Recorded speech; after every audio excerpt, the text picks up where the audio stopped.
Askreddit. What's your best we'd love to stay but excuse to leave an event? We'd love to stay, but we have to feed our cat through a tube at 2-hour intervals. For ALs, we had to make our excuses at a friend's engagement party because my cat had pneumonia. My toothless cat just gave birth and I have to cut the umbilical cords. A professor told me this was the only time he let someone out of taking a final exam. He said it might have been a lie, but it was the best lie he had heard.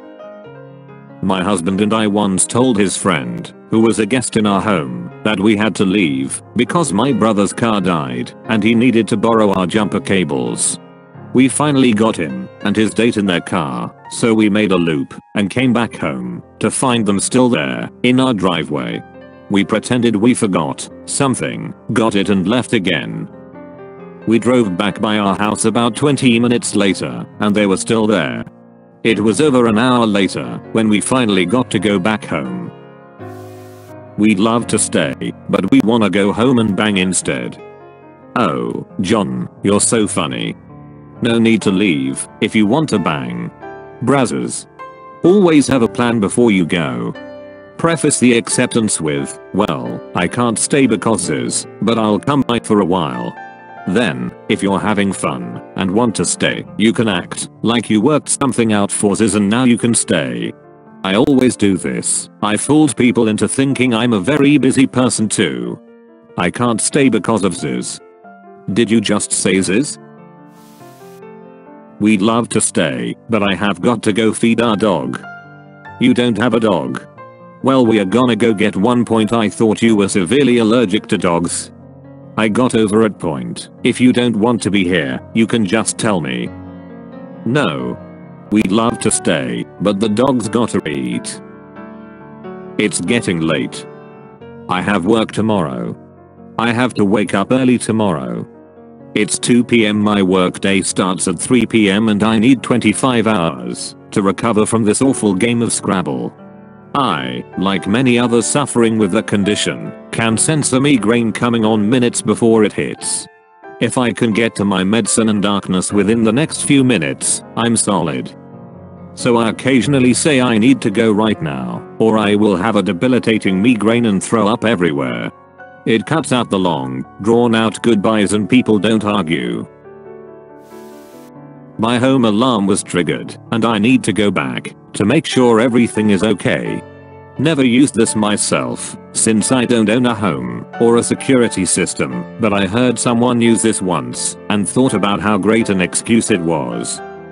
If they ask later, you can say it was a false alarm, and if anything they will be relieved that everything is okay instead of mad that you left. Hey, didn't that happen to you last time you were here? And now that I think about it, the time before that too. I live in a bad neighborhood, Kevin. No need to even tell people you are leaving. I usually just sneak out without saying goodbye to anyone. And if this is too rude for some people, just walk to the door, turn around and say goodbye to the room, then disappear into the night/day. Some people might claim that's bad, but personally I think the life lessons to be learned from this are epic. Teamwork for one. Edit, to continue. Always have an escape plan. Paying attention to body language cues. Saying I'm gonna go now, cause I just don't want to here is socially frowned upon and hurts people's feels. Practice in acting, skill which will be used non-stop in adulthood, such as the frequent need to act like one cares. Seriously, this is parent magic. What else you got? A simple I gotta get going is fine. You don't need to explain why. My friends would hassle me. Oh, why? You gotta get back to that stupid game you've been talking about? Instead, hanging out and having fun. I guess it really depends on the type of event and how well you know the person. If it's one of your closest friends, hopefully you'd feel comfortable enough to say you're tired/burned out on socializing and just want to go home. But an event hosted by an acquaintance? Yeah, right, totally just say I'm heading out, thanks for the terrific evening.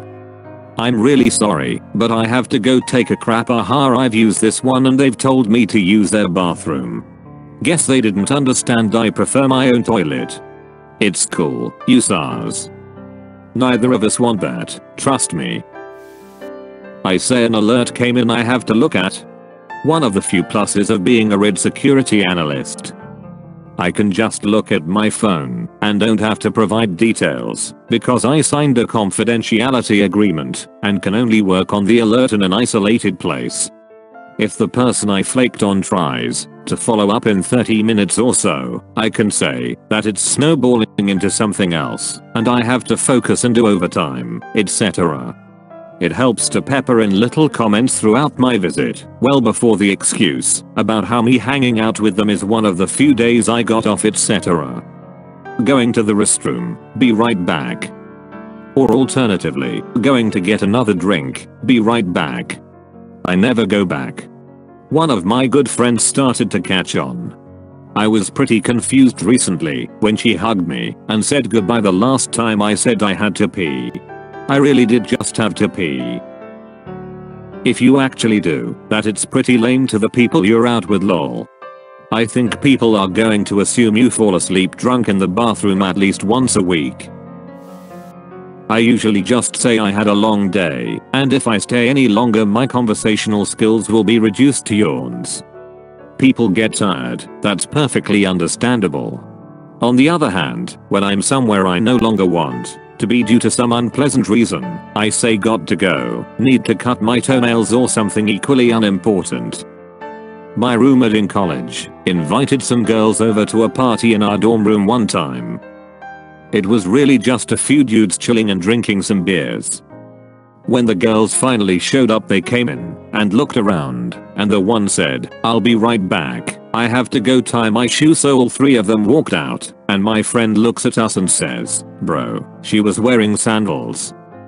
A few years ago I was at a miserable family gathering, a cousin was picking fights everyone, and I was super anxious.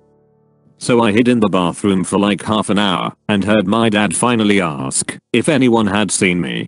He knocked on the door and I opened it and said, "Hey, I puked," with a big wink. He stared at me, said, "Oh," and announced that I was sick.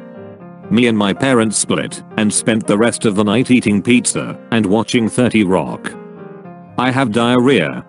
Really anything fecal. And I have a history of defecation issues.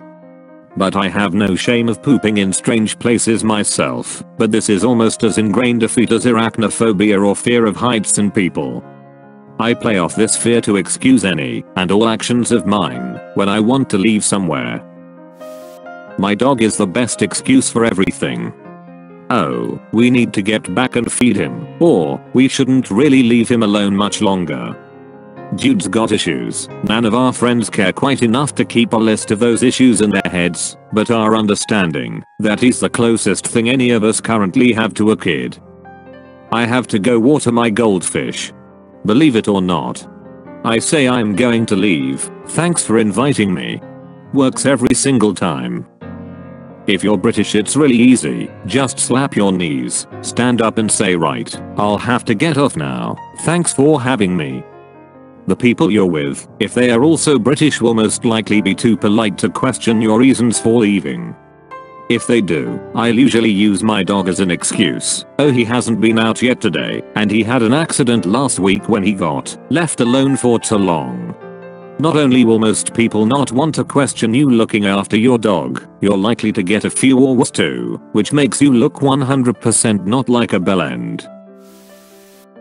Kind of the opposite this one, but an acquaintance from work had a house party a year ago. Everyone turned up at about 7:30 p.m. and brought all kinds of booze and food. It was a pretty mellow night, and at about 2 a.m. everyone started to filter out. Everyone apart from me, who hung around drinking and talking to the very tired host until just afternoon, by which point I'd started to sober up and spring cleaned the house and then passed out on the kitchen floor making toast.